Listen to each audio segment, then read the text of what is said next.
Hey, all my Seeing to Lead listeners. Thanks for tuning in to another episode of Seeing to Lead, a podcast designed to help solve the problems educational leaders are facing today.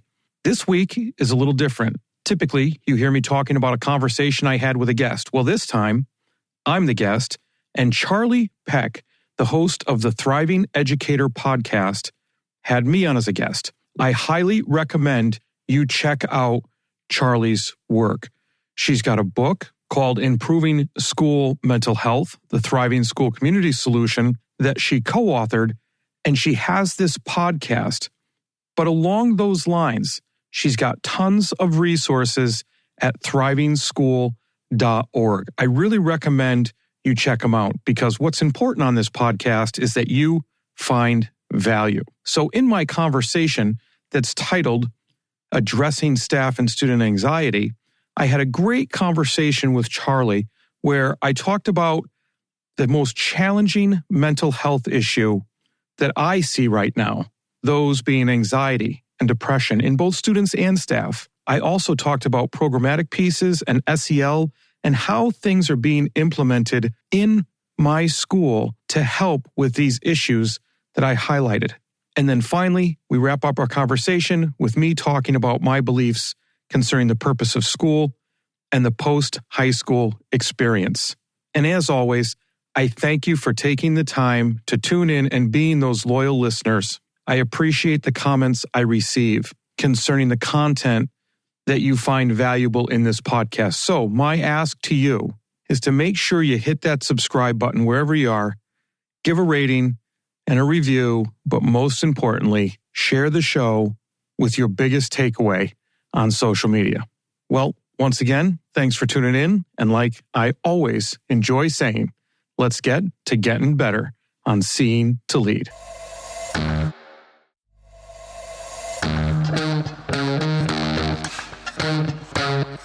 Dr. Chris Jones here, and welcome to Seeing to Lead, a show designed to help leaders increase their ability to effectively support, engage, and empower their staff through intentional practices so that they create an environment where everyone reaches their greatest level of success. On Seeing to Lead, communication rules the day as we hear voices from both teachers and leaders in an effort to examine perspectives, highlight misunderstandings, and provide steps to ultimately bridge the gap between what teachers need and provide through thoughtful dialogue. This show is about amplifying voices, creating understanding, and providing information to help everyone continually improve. I want to personally thank you for taking the time. Now, let's get to getting better. Hi, this is Charlie Peck with the Thriving School Community, and I am so very excited to welcome Dr. Christopher Jones on here.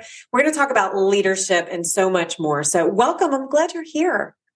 Well, thank you. I'm happy to be here, Charlie. I appreciate you having me on. Yeah, well, we've had some good conversations prior to this, and it's exciting to dive into it. So let's talk about mental health in our schools. What's going on? What are you seeing? We're starting a new school year back right now. And you have a book out called Seeing to Lead. I almost threw a word "the" in it. Seeing to Lead. And you see my little sticky notes there. Seeing to Lead is really important because it's about the vision that we need to have as leaders, and you pull in your experience. And I want to address new teachers here because new teachers, but also new leadership here. So there's so much that we can cover. So let's first ask, what are you seeing in schools right now that is the most concerning for mental health for staff and students? For both staff and students, and this is interesting that when you're talking about mental health, what I'm seeing is a lot of the same for both along the lines of anxiety. And we're also seeing elevated levels of depression among students. So those two together are really difficult to deal with as leaders, that I'm finding out, because they're not always this is cliche, but it's not like they're walking around with a cast on their arm because they've got a broken arm. So you don't necessarily notice that they're carrying this burden or these concerns with them when they actually are. So it adds that additional layer of making sure we're communicating the right way, making sure we're doing what we can to support them. Yeah, and that's important that you say that because they are pretty vocal, but not necessarily in front of leaders or colleagues. And sometimes families are seeing it, or they're going to social media and expressing their concerns there, and that's not helpful either. And so I would love for you to tell people what your background is a little bit so that they know what lens you're coming into, because your lens is important because you do have some great vision here to share. Sure. My background is I am a principal of a regional high school. And before that, I was an assistant principal. I was also a special education team chair, but I was a classroom teacher for a number of years. I've been in different settings. I've been in an urban setting and suburban setting. And education actually is my second career. I was a coppersmith before I got into education. But I guess that pretty much sums up my background. Yeah. I just from where I'm coming, because you talk about my lenses, it has to do with what I call my just cause. After that wonderful book, The Infinite Game, it's to make the educational experience better for everyone involved, and that's everyone. But that I do that by being purposeful, acting with integrity, and building character. And that's because of my experience coming up through high school. I remember sitting there a long time, saying there's got to be a better way, not enjoying the experience, not feeling like it was a very supportive or caring environment, and just wanting that to be different. And as a result, after a lot of years of reflection, I ended at the spot where I'm really a teacher-centered principal. And when I sit with other principals, I hear that that's crazy. You can't be a teacher-centered principal. You have to be student-centered. How do you even say that? Well, teachers are my biggest lever to get to students and to impact the most students possible in a positive way. I figure if I support, and it's funny enough, support, engage, and empower teachers, might be in the name of books somewhere, that I can support, engage, and empower students.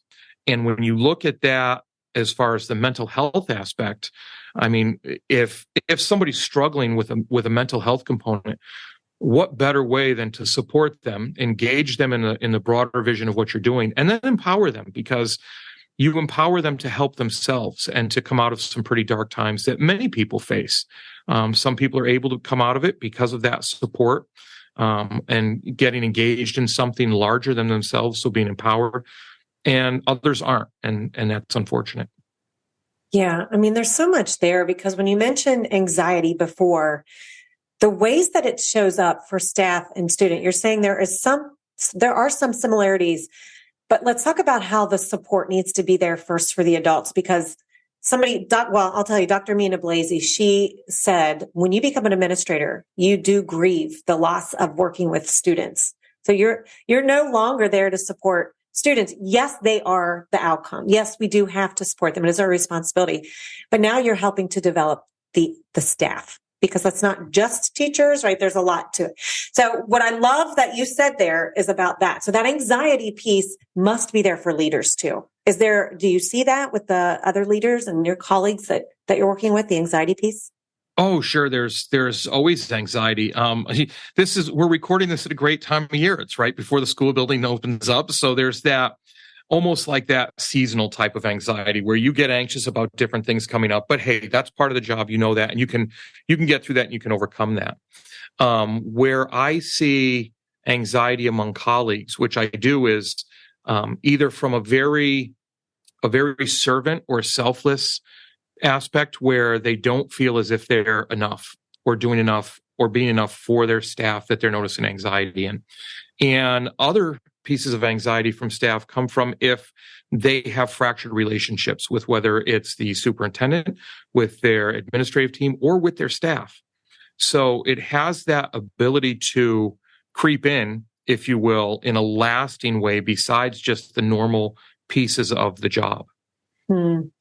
Yeah, those things just creep in at different times. And we're starting a school year, and maybe there's some lingering issues that are being carried over from prior school years too, from the last school year. I noticed that when we're working with staff, when I kind of take a pulse on where's their level of tolerance right now, and it's pretty good. But if I say, get your mindset back in the end of the school year, last year, their face just completely changes. And so then I'm reminding them, of things that might happen this time. So let's talk about that. How do you address that with your staff? Well, the first thing to addressing that with staff, and something I do, is I'm honest with them. And I utilize very clear communication as far as, look, we want this year to be our best year ever. It doesn't have to be the best year ever, but it's got to be better than last year. And we can do that by looking at what occurred last year. Yes, owning what occurred last year, but not living in it and taking specific steps to move forward. So say you have an event at the end of the year that really just rocks the school culture. First, you have to look at why that happened, and you have to be honest about any shortcomings or mistakes that may have been made along the way. But you also have to unpack how that was handled and how you all worked together to overcome that. And now you can do that in a number of ways. You can sit there and talk about it, which is dry, and people tune out, and you start to see the glow of maybe cell phones going on in the back of the room while you're going through that meeting. But interesting ways to do that are through reflection, small group reflection, and small group brainstorming, so that the staff, the teachers themselves, they own the solution. Because it's always good to get a shot in the arm, but eventually, if you're going to make a change for yourself to deal with your anxiety or to help your anxiety or to help other people's anxiety, the people that are in that have to be the solution. They have to come up with the solution through the support that we offer them. If I can lend a quick example, we had specific themes that kept our staff moving forward during COVID when we were all out for COVID. And it was tough. It was tough for everybody. Everybody was stressed out. Everybody had anxiety. And at the end of the year, where we were coming back after that, the following year, I had challenge coins made with the themes on them. And I had students record themselves for about 30-second clips about what the teachers had done for them this year. Because the major pressure point I heard from teachers was that they felt like they were letting the students down because they weren't proficient enough with the whole back and forth with video, not in person. And so I can do that, and they can hear that from the students, but they have to internalize the idea that they were enough. And so a good way to start out the year is by focusing on what you want to do, but focusing on how that's going to be better, and they're going to be a part of it moving forward. Wow. Oh my gosh. So I'm envisioning your staff meeting, for example, or the PD back to school, and allowing your staff to have conversations around this. And I think that is missing. It's missing when you say that they're part of the problem. Part of what I hear them complain about is that they don't have a voice and they feel insignificant. And I keep hearing you say over and over, Chris, is that they have to be a part of the solution. They have to have their voice.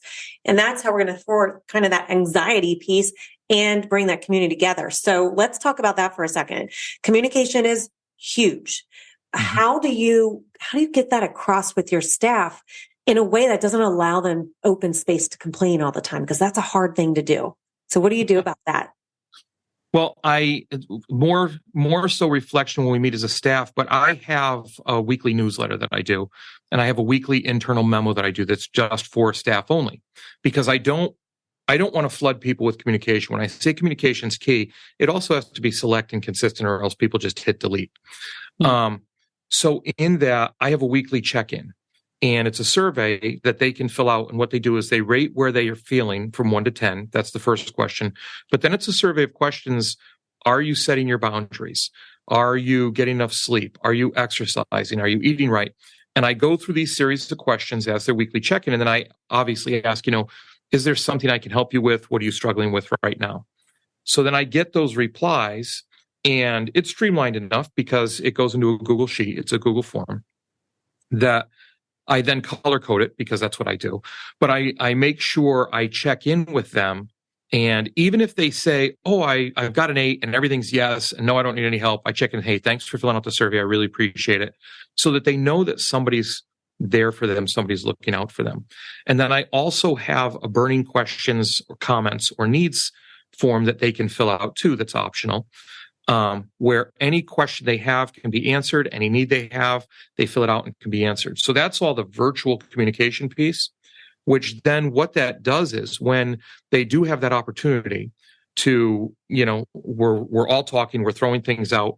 It doesn't become just a complaint session. It doesn't become just a free for all. Hey, I'm going to throw a grenade just to throw a grenade. It becomes much more effective. Yeah, and it sounds like it's structured, and that's what they need, is that structure, but also that feedback and open communication. I can just imagine right now, principals hearing this and saying, I don't have time to do that. What do you say to that? That's pushback right there. No, pushback is great. We make time for what we value. If you want to, I say the same thing about a budget, and you'll hear leaders say this, that if you want to know what you value in your home, look at your budget in your home, because that's what you spend your money on. If you want to see what you value in school, look at the budget. Well, if you want to see what you value in your culture, what do you make time for? If you can't make time to check in on teachers, it's just like walkthroughs. Put it in your calendar, schedule it, and call it sacred.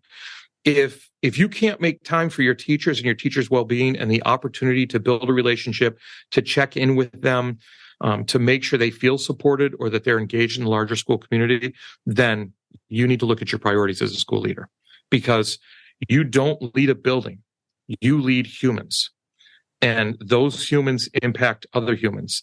And the difficulty of being a principal, which is also the wonderful, exciting, ultra rewarding part of it, is that all those humans have different feelings.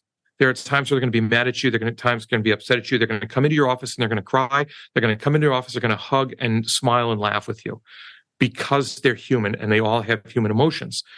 That's what you have to prioritize, because we can have all the facts, figures, data, and logic we want, but emotions trump that. So if you're taking care of the emotions, people are then available to look at the facts, figures, logic, and move the whole culture forward. What if it's a really big event? I mean, what if something really rocked your school community? How do you handle that? You stop everything and take care of the humans. We had in my school, and I had never had this happen, and my assistant principal came in, and he's been in this school since he was a student teacher, and he's a couple years from retirement. And he never had this happen in his career, and I hope this never happens to anybody, but it does. We had a staff member pass, and we found out, and this is 2-3 years ago, and we found out in the morning because the staff member didn't report for work. So, of course, me just being me, I said, well, call, make sure this, that, and the other thing. No calls or anything. So we got kind of worried. So we had our police department get in touch with the police department of where this individual lived, do a well check. Well, that didn't turn out very well. So the first thing, the most important thing, is to communicate, and not with some canned special thing, but to make sure you communicate with the people that you think are going to be affected the most. And that can't be from you just saying that you need to get help. So that's one of the first things you need to do to make sure you do that. So you communicate authentically and admit when you don't have answers, and talk about steps that you're going to do moving forward, and then make sure you do them. And you find, you find the best, most qualified help you can to help you out. Sometimes schools have students passing. When a student passes, you don't have all the answers for that.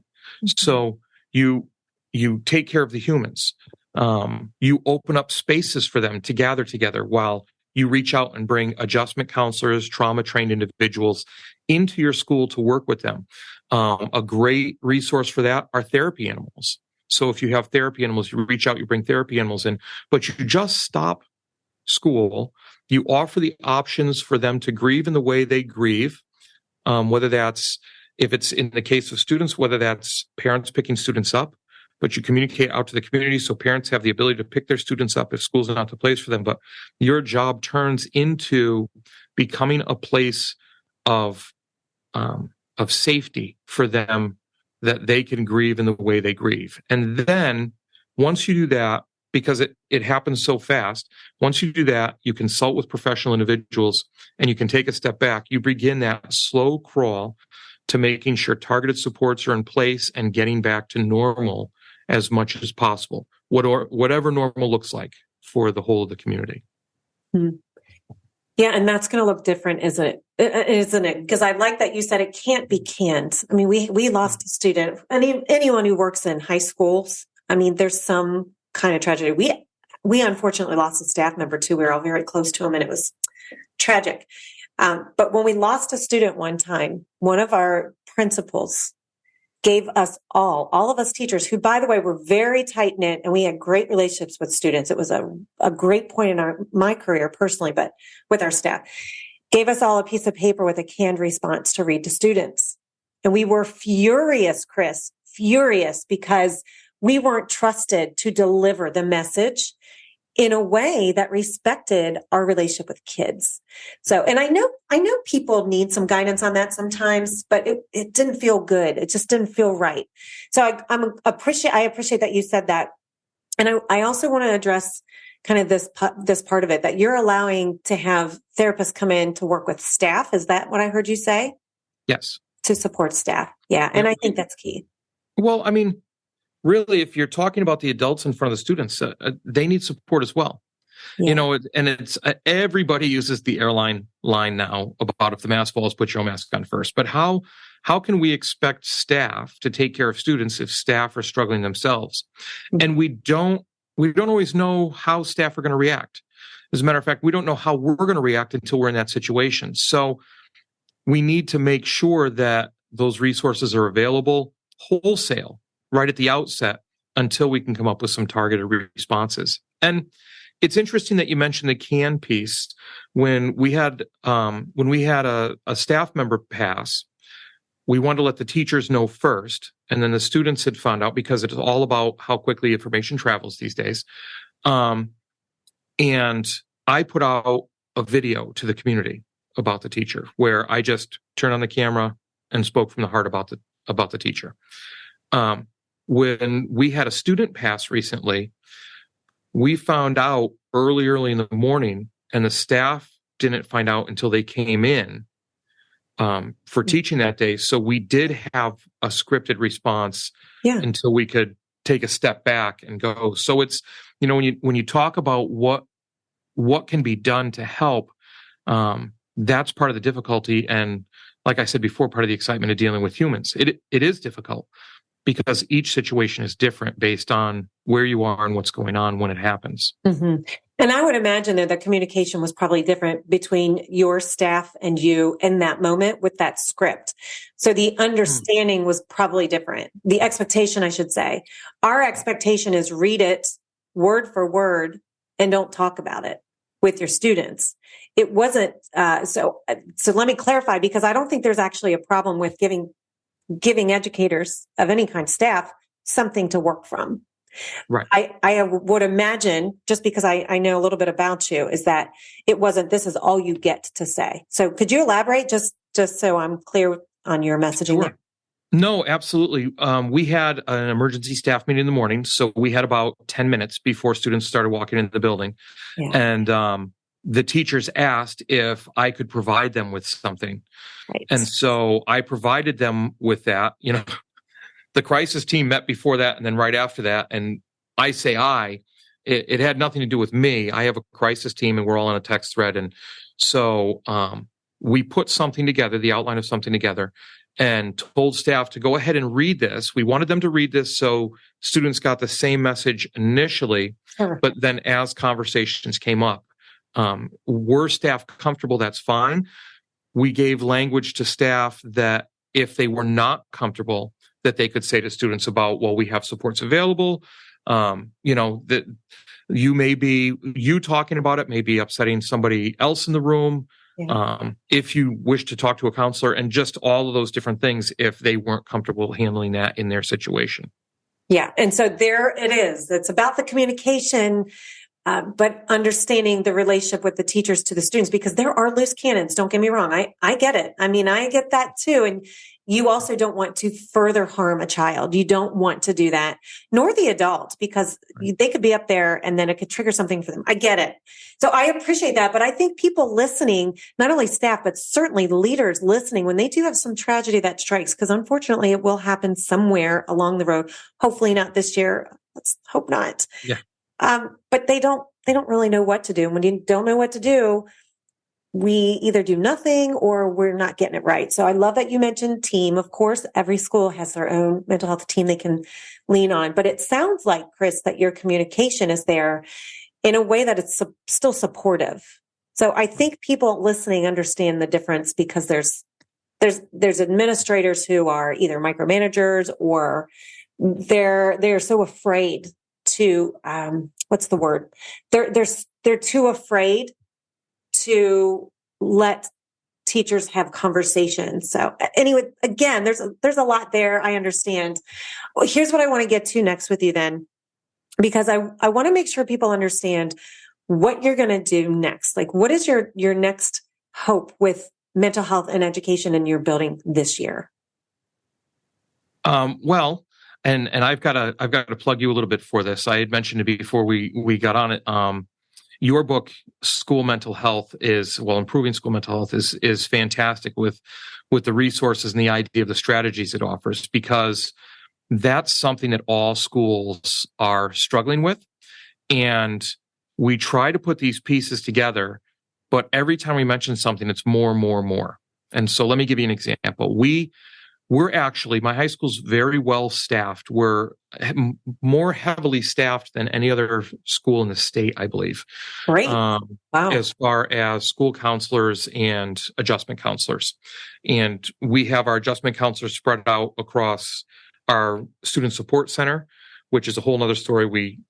I collapsed an area and put it into one large area to destigmatize people going in to talk to them. But we've also got like a transition room and so forth. But as we do things, and we do your programming, we do the programming in classrooms, like SOS programming and so forth. But you do that, then you see a bump in referrals and a bump in the caseloads and a bump in visits, and then the follow-up, and that becomes a long time.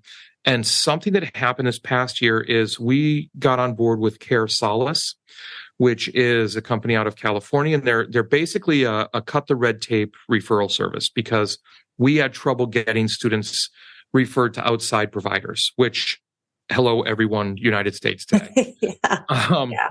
Wow. Problem. So that helped with the caseload piece, and that helped with the staff anxiety about not being able to get these kids help that they're looking for.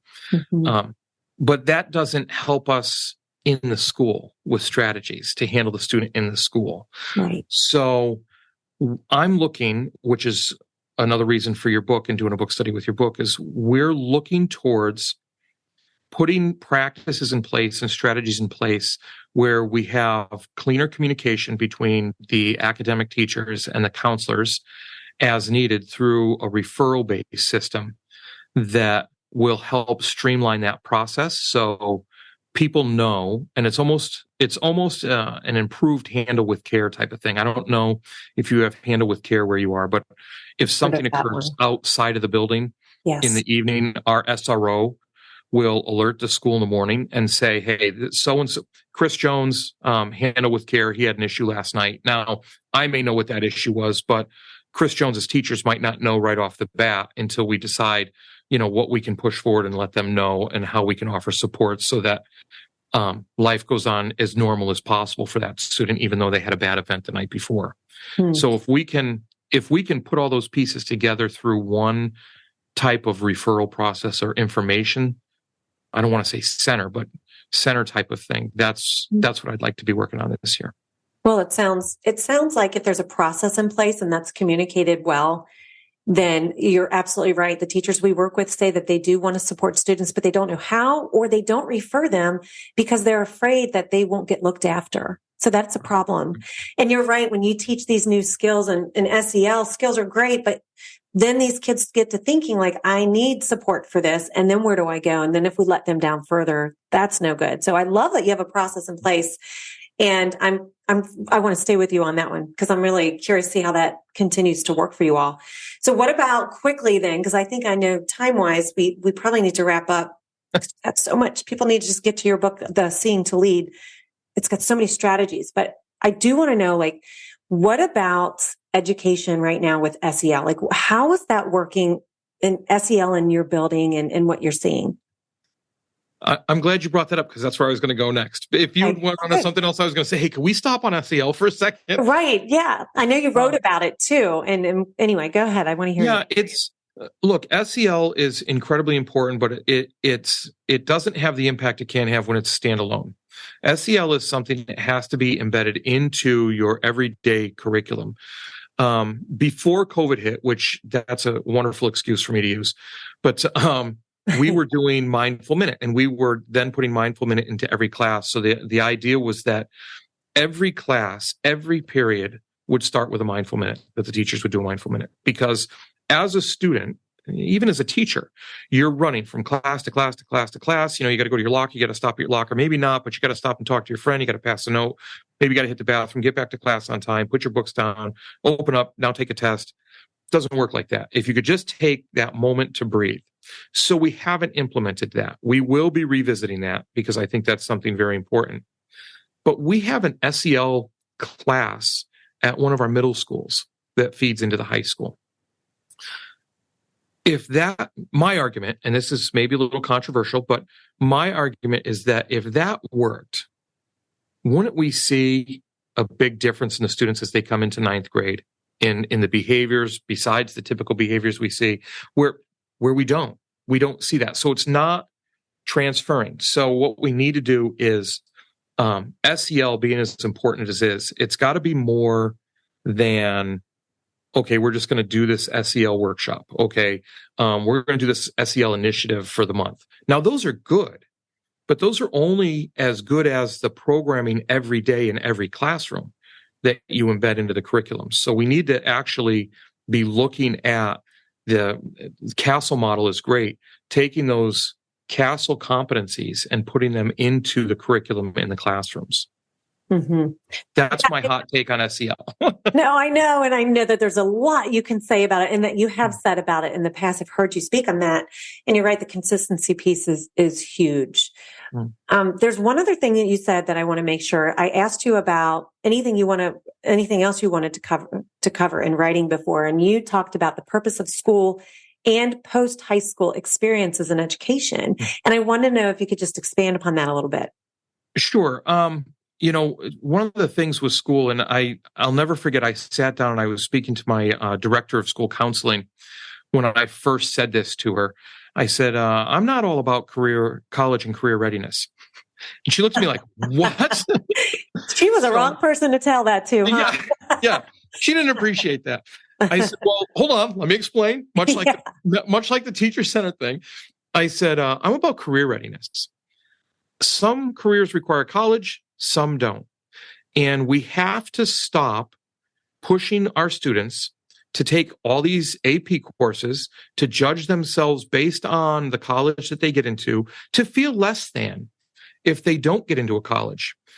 We talk about college acceptance percentages. This many students of ours go to college. I don't really care about that.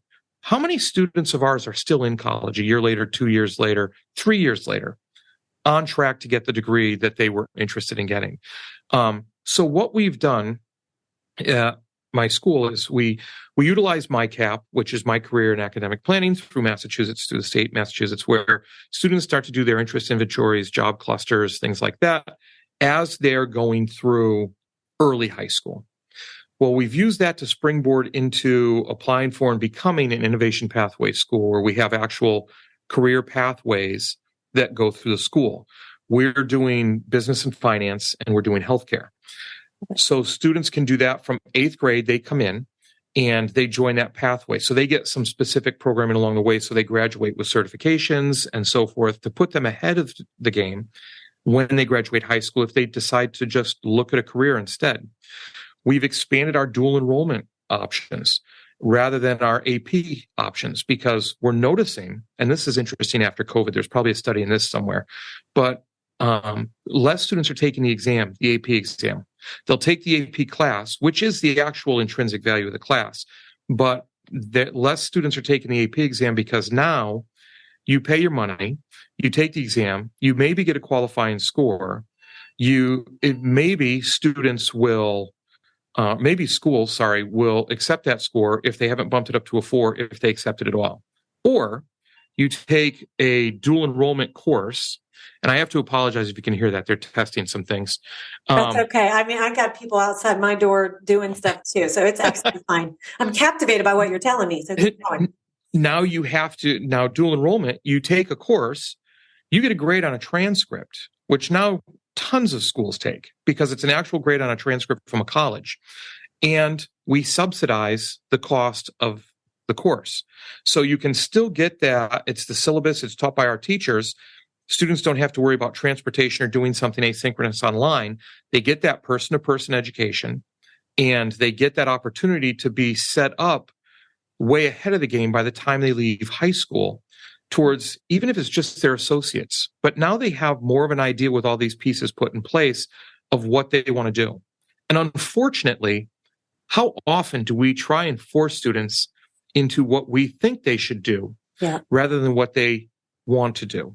Yeah. And I think about my own students, not to be too long-winded. I think about my own two kids. This is another one that gets people saying, how can I do that? My own two boys go to vocational technical high school. And there's always an argument between a vocational technical high school and a college prep high school in Massachusetts. It's a political argument. It's a funding argument. And so they don't think I should do that. And the reason I do that is because that's what's best for my boys based on what they're interested in. Mm-hmm. And so we need to be doing that with students instead of pushing them so hard to go into what we think is right for them.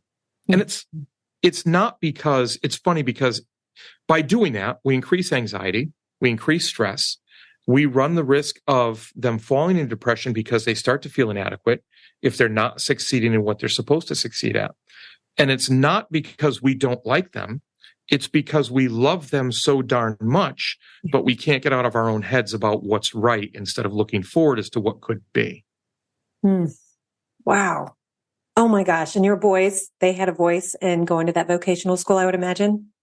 Yeah, as a matter of fact, and it was personal for me with my oldest because, and he's going into his junior year now, he hated middle school. And I watched him go from loving school to not liking school and tried to put a stop in. I asked for a teacher that I knew was less rigorous so that he could fall in love with school again. Got out of middle school, didn't like middle school, didn't like school. He has absolutely flourished.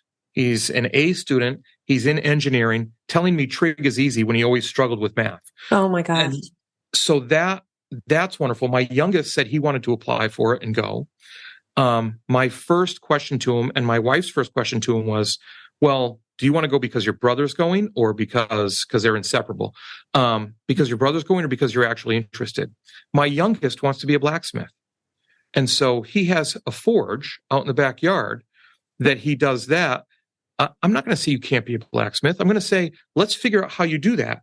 So he's talking about an associate's in business, maybe to be an entrepreneur once he gets out of school, once he gets out of high school. Where my other one's talking about, I'm going to go to a college for my engineering degree.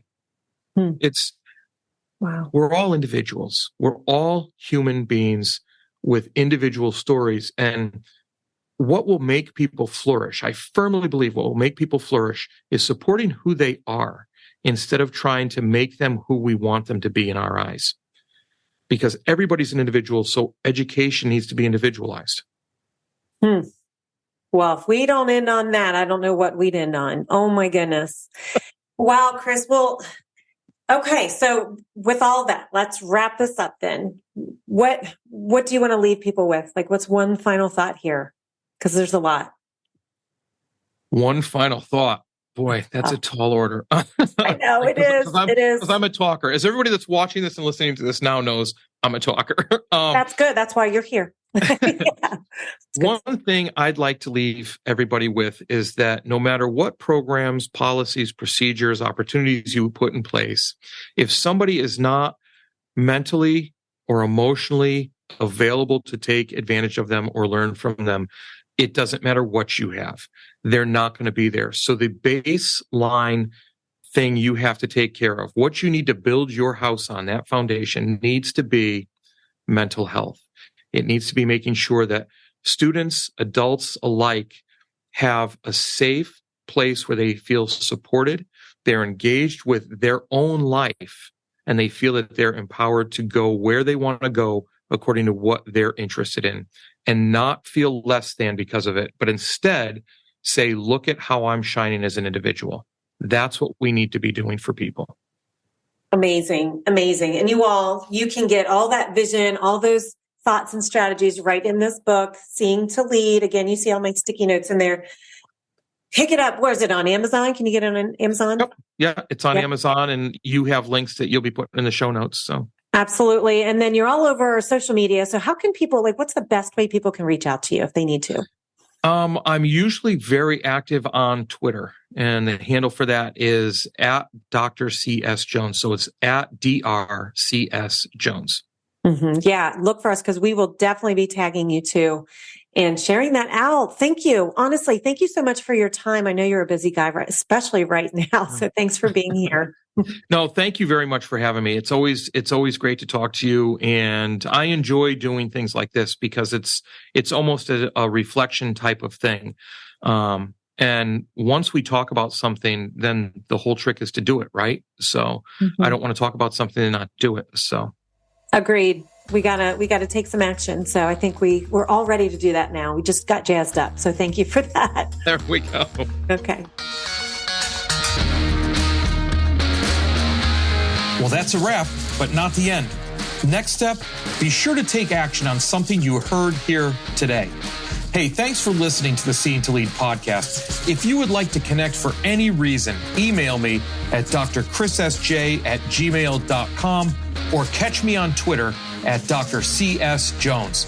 If you've gotten any value from the Seeing to Lead podcast today, you can help me and other leaders create a world-class environment through a teacher-centric approach by subscribing to the show, leaving an honest rating and review, and sharing this episode on social media with your most valuable takeaway. Also, one last thing. Have you had a chance to pick up my latest 5-star rated book yet? Grab your copy of Seeing to Lead anywhere you buy books or at seeingtolead.com. That's seeingtolead.com, where you can learn more and continue to improve. Now go have a successful week.